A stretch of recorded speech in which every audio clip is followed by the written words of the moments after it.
오늘도 누군가의 마지막을 정리하러 가는군요. 강도인은 거울 속 자신의 모습을 바라보며 넥타이를 매만졌습니다. 40대 중반의 얼굴에는 세월의 흔적이 고스란히 묻어 있었죠. 검은색 정장을 입고 나란히 걸린 넥타이들 중 검은색을 골랐습니다. 유품 정리사로서 10년. 늘 상갓집에 가는 것처럼 무겁고 어두운 색만을 고르는 습관이 생겼네요. 강도윤님, 오늘 현장은 구청에서 의뢰가 들어온 건입니다. 6개월 전 발견된 고독사 현장이에요. 유가족도 없고. 사무실 동료의 설명을 들으며 강도인은 조용히 고개를 끄덕였습니다. 책상 위에 놓인 서류를 집어들었죠. 피해자는 70대 후반의 남성.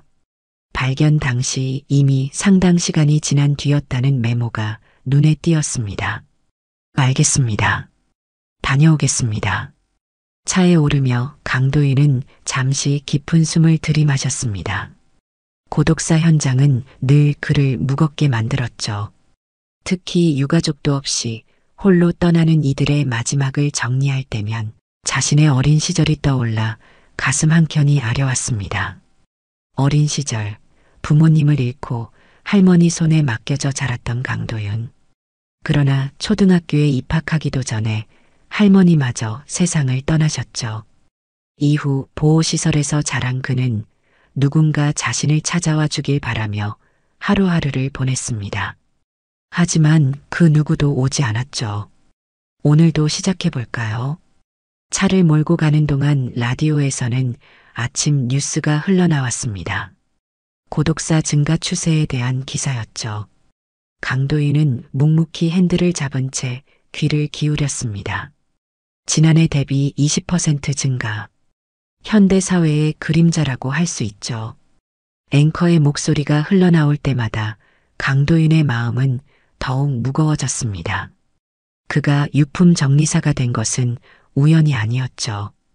보호시설에서 나온 후 처음 시작한 일은 청소 용역이었습니다.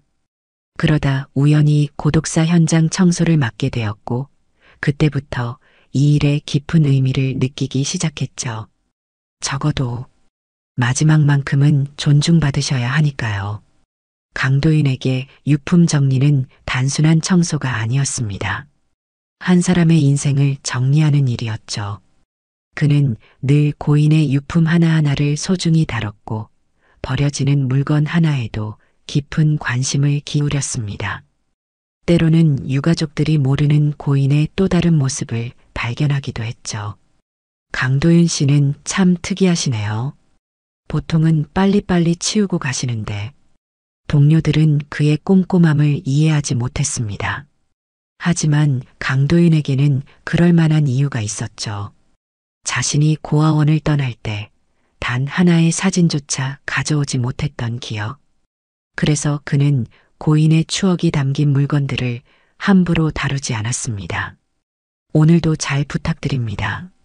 현장에 도착한 강도인은 조용히 묵념을 올렸습니다. 이것은 그만의 의식이었죠. 비록 고인을 알지 못했지만 한 인간으로서의 예의를 지키고 싶었습니다. 6개월이나 지난 현장이라 공기는 탁했고 곳곳에 먼지가 쌓여 있었습니다. 하지만 강도인의 눈빛은 흔들림이 없었죠. 그는 천천히 장갑을 끼고 마스크를 쓴 뒤 현장 안으로 들어섰습니다. 이제 시작해볼까요? 단순히 물건을 치우는 것이 아닌 한 사람의 마지막 흔적을 정리하는 일. 강도인은 오늘도 그 무거운 책임감을 안고 일을 시작했습니다. 그리고 그는 미처 알지 못했죠.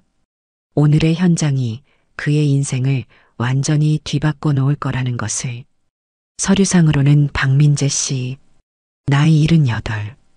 강도인은 고인의 인적사항이 적힌 서류를 다시 한번 확인했습니다. 현관에 들어서자 퀴퀴한 냄새가 코를 찔렀죠. 6개월이나 방치된 공간이라 공기는 무겁고 탁했습니다. 우선 환기부터 해야겠네요.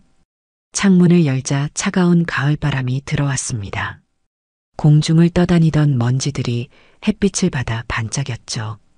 20평 남짓한 공간에는 한 사람의 고독한 삶이 고스란히 담겨 있었습니다.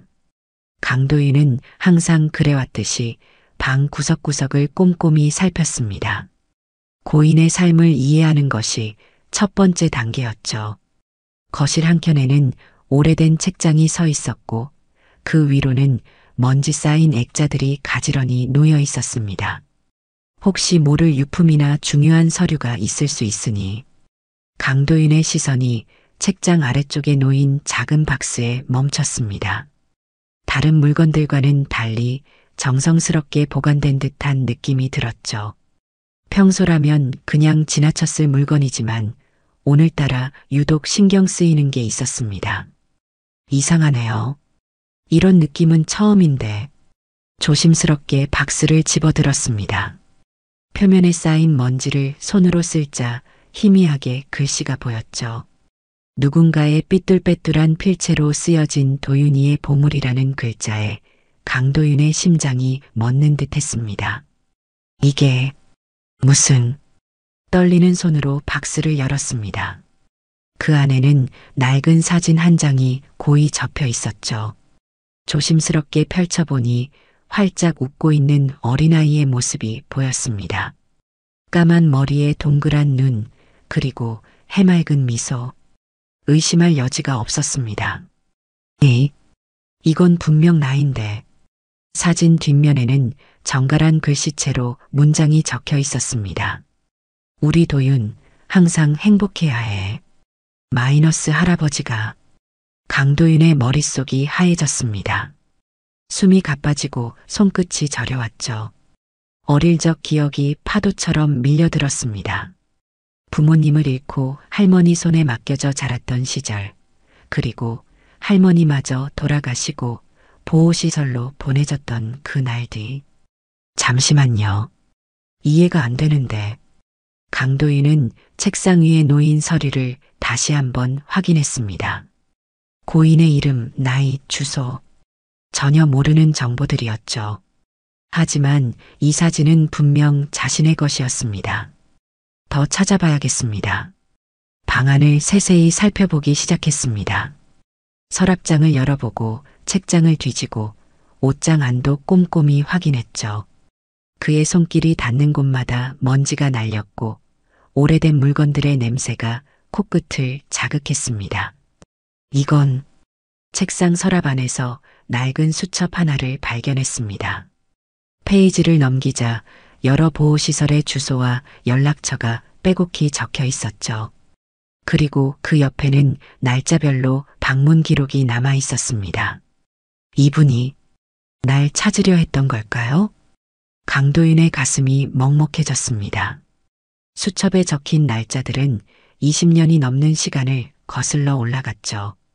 한 사람이 그토록 오랫동안 자신을 찾아 헤맸다는 사실이 믿기지 않았습니다.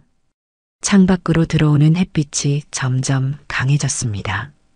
먼지 속에서 반짝이는 빗줄기가 마치 오래전 잃어버린 시간을 비추는 것만 같았죠. 강도인은 이제 더 이상 평범한 유품 정리사가 아니었습니다.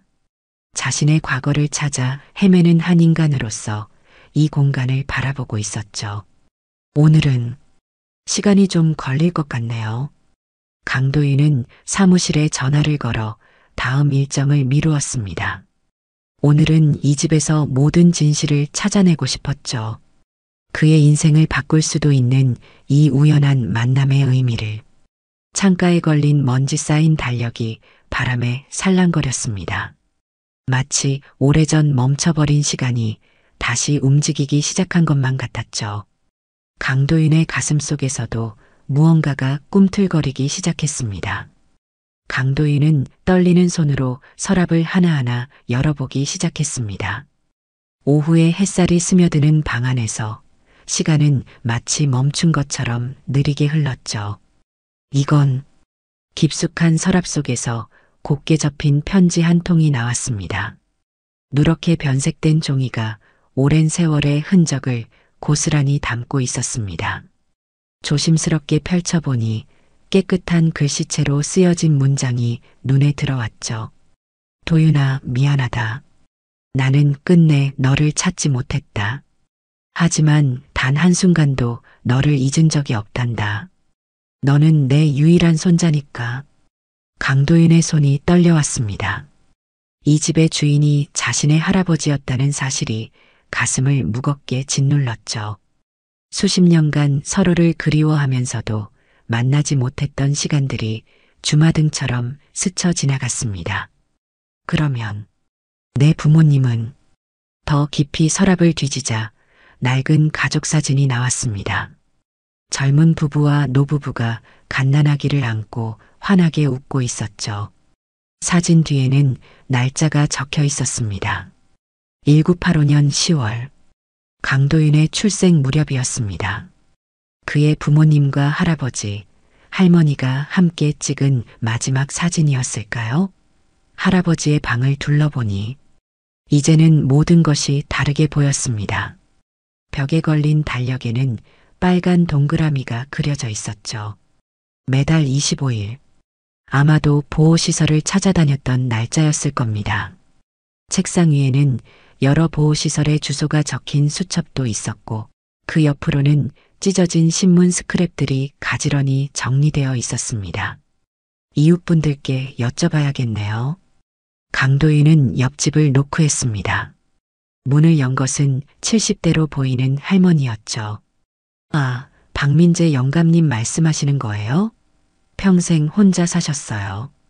늘 누군가를 찾는다고 하셨는데 결국 못 찾으신 모양이더라고요. 혹시 그분이 누구를 찾으셨는지는 들으신 적 있으신가요? 손자라고 하셨죠. 어릴 때 헤어졌다고. 매달 보호시설을 찾아다니시곤 했어요. 그런데 몸이 많이 안 좋아지시고 나서는 그마저도 못하시더라고요. 이웃들의 이야기를 들을수록 할아버지의 삶이 선명해졌습니다. 매달 보호시설을 찾아다니며 손자를 찾았지만 끝내 만나지 못했던 그 긴 시간. 강도윤은 마음이 무거워졌죠. 다시 집으로 돌아와 유품을 정리하던 중 오래된 통장 하나를 발견했습니다. 그 안에는 매달 조금씩 모아둔 돈이 있었고 메모란에는 도윤이에게라고 적혀 있었죠. 이건 서랍 깊숙이에서는 유치원 시절 그렸던 그림도 나왔습니다. 동그란 얼굴에 삐뚤빼뚤한 선으로 그린 가족 그림이었죠. 그림 뒤에는 날짜와 함께 도윤이가 그린 우리 가족이라고 적혀 있었습니다. 어떻게 이걸 구하신 걸까? 할아버지는 강도윤의 흔적을 하나하나 모으고 있었던 겁니다. 보호시설에 보관된 그림을 받아오고 어린 시절 쓴 편지들을 모아두고 그토록 그리워했던 마음이 고스란히 전해져 왔죠. 책상 서랍 안에서는 일기장도 발견됐습니다. 페이지를 넘길 때마다 할아버지의 그리움이 절절히 묻어났어요. 오늘도 도윤이를 찾아 나섰지만 허탕이었다. 하지만 포기할 수는 없다. 우리 도윤이가 어딘가에서 잘 지내고 있길 바란다. 강도윤은 눈시울이 뜨거워졌습니다. 수십 년간 이어진 할아버지의 그리움이 가슴 깊이 파고들었죠. 할아버지는 끝까지 희망을 놓지 않았던 겁니다. 마지막으로 발견한 것은 유언장이었습니다. 떨리는 손으로 편지를 펼쳤죠. 혹시라도 도윤이가 이 편지를 본다면 나의 모든 것을 너에게 남긴다. 하지만 그것보다도 나는 너에게 사랑을 남기고 싶다. 햇살이 서서히 기울어가는 오후 강도윤은 할아버지의 방 한가운데 주저앉아 울었습니다. 이제야 알게 된 할아버지의 사랑, 그리고 영원히 전하지 못한 그 마음이 가슴을 아프게 했죠. 해질녘의 붉은 빛이 창가에 스며들었습니다. 강도윤은 할아버지의 방에서 발견한 모든 물건들을 바닥에 조심스레 펼쳐놓았죠. 사진들, 편지들, 그리고 수첩까지. 마치 시간의 조각들을 맞추듯 하나하나 들여다보기 시작했습니다. 이건 내가 보호시설에 있을 때. 수첩에는 강도윤이 거쳐갔던 모든 보호시설의 기록이 있었습니다. 할아버지는 그의 발자취를 따라 전국의 보호시설을 찾아다녔던 거죠. 때로는 며칠 늦게 도착하기도 했고, 때로는 이미 다른 시설로 옮겨간 뒤였지만, 끝까지 포기하지 않았습니다.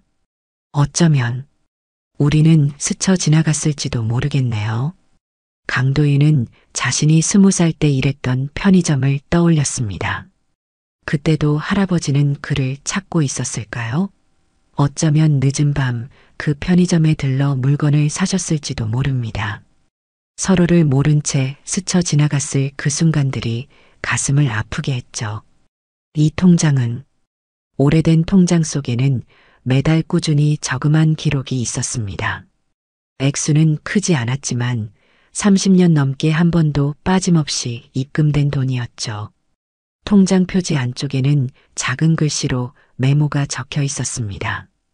도윤이가 돌아오면 대학도 보내고 결혼할 때 써라. 강도인은 목이 메어왔습니다. 할아버지는 그가 언젠가 돌아올 것이라 믿으며 평생 준비하고 계셨던 거였죠. 작은 월급에서 조금씩 모아둔 그 마음이 이제야 전해졌습니다. 이 그림은 유치원 시절 그렸던 그림들도 있었습니다. 삐뚤빼뚤한 크레파스 선으로 그린 가족화, 운동회 때 그렸던 그림. 할아버지는 보호시설을 찾아다니며 이런 자료들을 하나하나 모으셨던 겁니다. 창가에 걸린 달력에는 빨간 동그라미가 그려진 날짜마다 짧은 메모가 적혀 있었죠. 오늘도 못 찾았다. 다음 달에는 꼭. 도윤아, 어디 있니? 강도윤은 달력을 한 장 한 장 넘겨보았습니다. 20년이 넘는 시간 동안 할아버지는 한 번도 그를 잊지 않았던 거죠. 매일매일이 그리움으로 가득했던 시간이었습니다. 할아버지, 방 구석구석에서 발견되는 물건들은 모두 강도윤과 연결되어 있었습니다. 할아버지는 손자의 흔적을 찾을 수 있는 모든 것을 모아두셨죠. 그것이 작은 영수증 조각이라도, 신문 스크랩 한 장이라도. 이런 기사도 모으셨네요. 신문 스크랩 중에는 고아원 관련 기사들도 있었습니다. 입양 소식, 보호시설 소식, 혹시나 그 안에서 손자의 소식을 발견할 수 있을까 하는 마음으로 모아두신 듯했죠. 밤이 깊어갈수록 방 안의 물건들은 더욱 선명한 이야기를 들려주었습니다. 한 사람의 한평생이 담긴 그리움, 그 깊이를 이제야 알 수 있었죠. 창밖으로 달빛이 스며들었습니다. 강도인은 물건들을 정리하며 생각했습니다. 이제는 더 이상 돌이킬 수 없는 시간들. 하지만 그 시간 속에 담긴 할아버지의 사랑만은 영원히 간직하고 싶었죠. 할아버지, 이제야 알았습니다. 제가 얼마나 사랑받는 사람이었는지. 밤하늘의 별들이 유난히 반짝이는 밤이었습니다. 마치 할아버지의 마음처럼 깊고 따뜻하게. 아침이 밝아왔습니다. 강도인은 밤새 잠들지 못했죠. 할아버지의 방에서 발견한 물건들을 하나하나 정리하며 그동안 잊고 있었던 어린 시절의 기억들이 조금씩 떠올랐습니다. 맞아. 그때 그 놀이터였어. 어렴풋이 떠오르는 기억 속에는 할아버지의 모습이 있었습니다.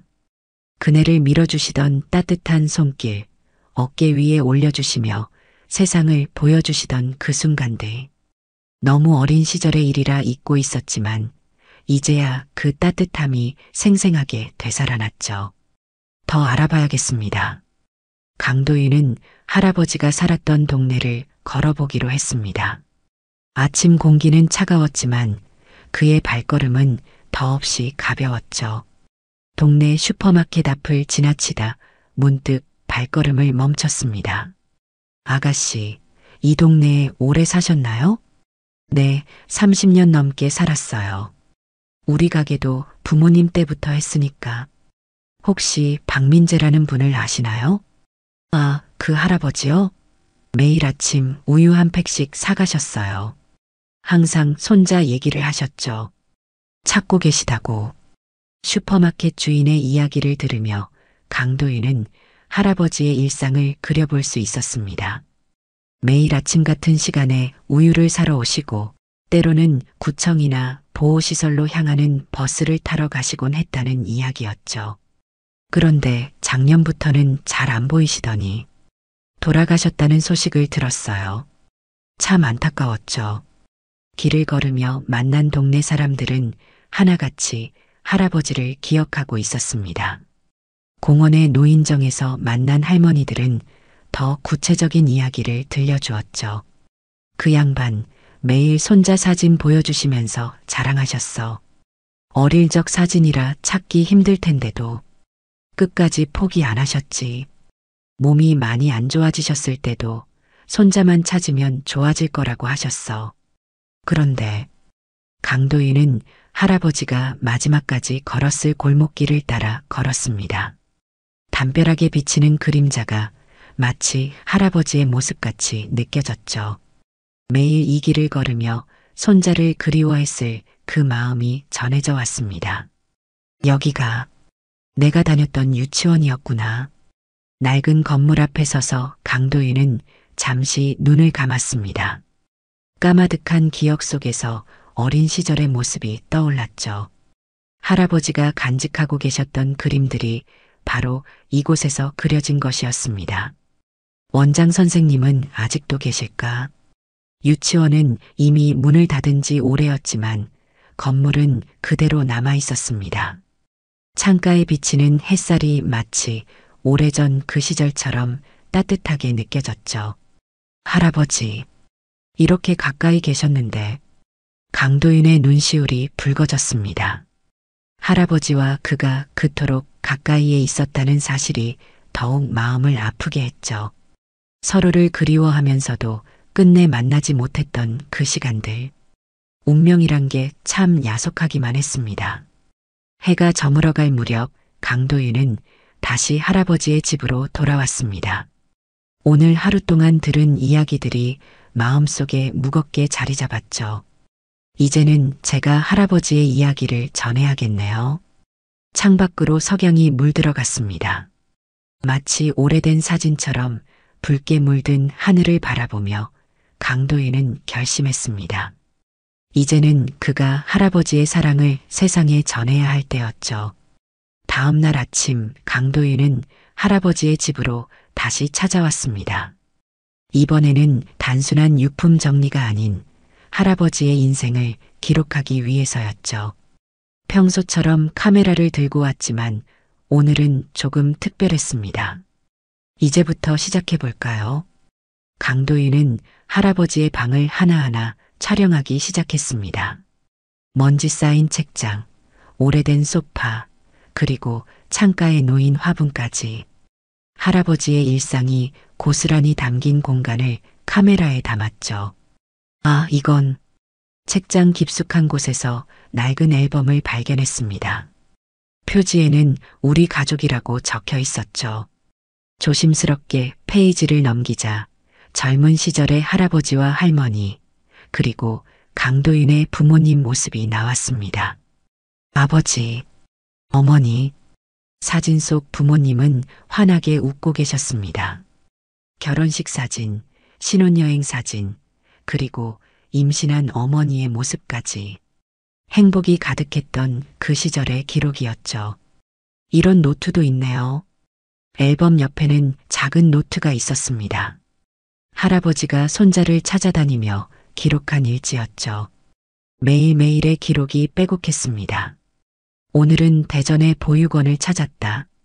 도윤이는 없었지만 희망을 잃지 말자. 부산의 시설도 알아보았다. 내일은 광주로 가봐야겠다.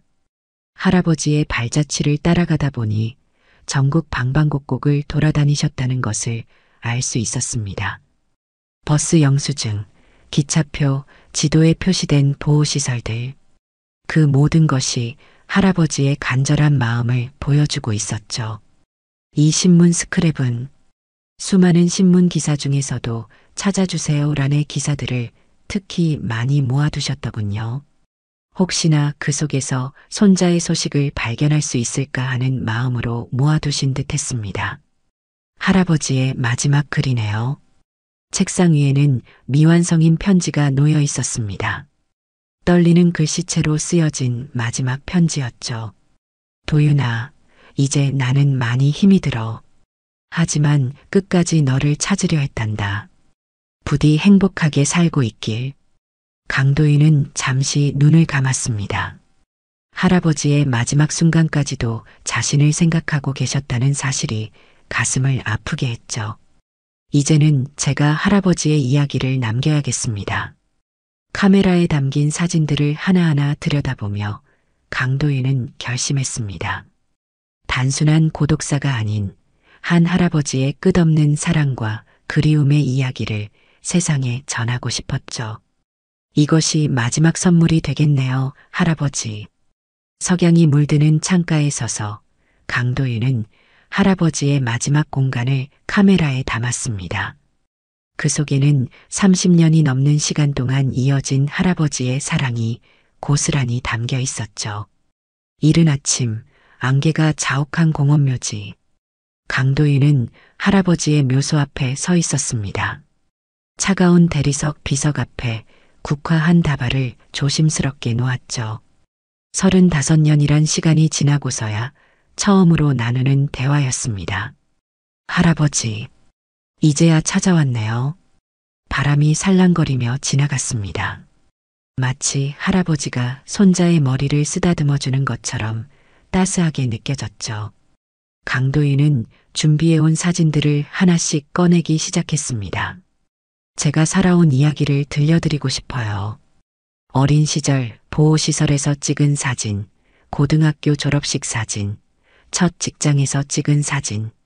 할아버지가 그토록 보고 싶어 하셨을 손자의 모습들이었습니다. 저는 잘 자랐어요.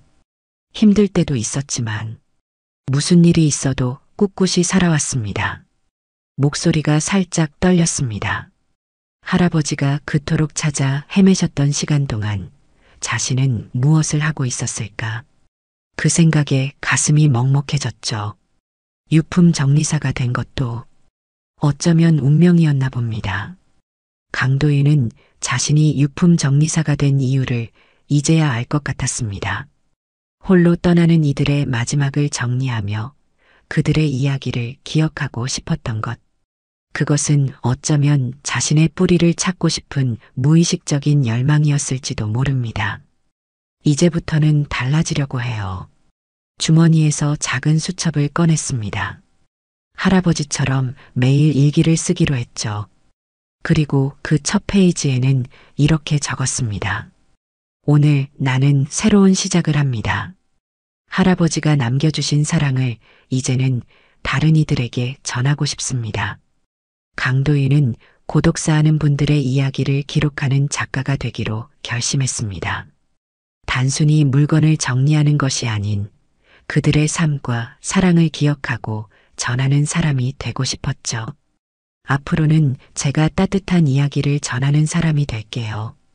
당신이 저를 그리워했던 것처럼 저도 이 세상에 사랑을 나누며 살아가겠습니다. 묘비에 새겨진 할아버지의 이름을 손끝으로 천천히 쓰다듬었습니다. 차가운 대리석 위로 따뜻한 눈물이 떨어졌죠. 이제는 제가 할아버지의 이야기를 전하고 싶어요. 한 사람의 그리움이 얼마나 깊고 아름다울 수 있는지 세상 사람들에게 들려주고 싶습니다. 아침 안개가 서서히 걷히고 따스한 햇살이 비석을 비추기 시작했습니다. 강도인은 마지막으로 할아버지의 사진 한 장을 꺼내 보였죠. 이제는 제가 할아버지를 찾아다닐 차례네요. 할아버지의 흔적을 따라가며 그 사랑의 크기를 하나하나 기억하겠습니다. 묘소를 떠나기 전 강도인은 작은 약속을 했습니다. 매달 25일 할아버지가 자신을 찾아 나서셨던 그날에 꼭 찾아오기로 했죠. 이제는 그가 할아버지를 기다리는 사람이 되기로 한 것입니다. 한 달 뒤 강도인의 책상 위에는 첫 원고가 완성되어 있었습니다. 고독한 사랑의 기록이라는 제목의 원고였죠.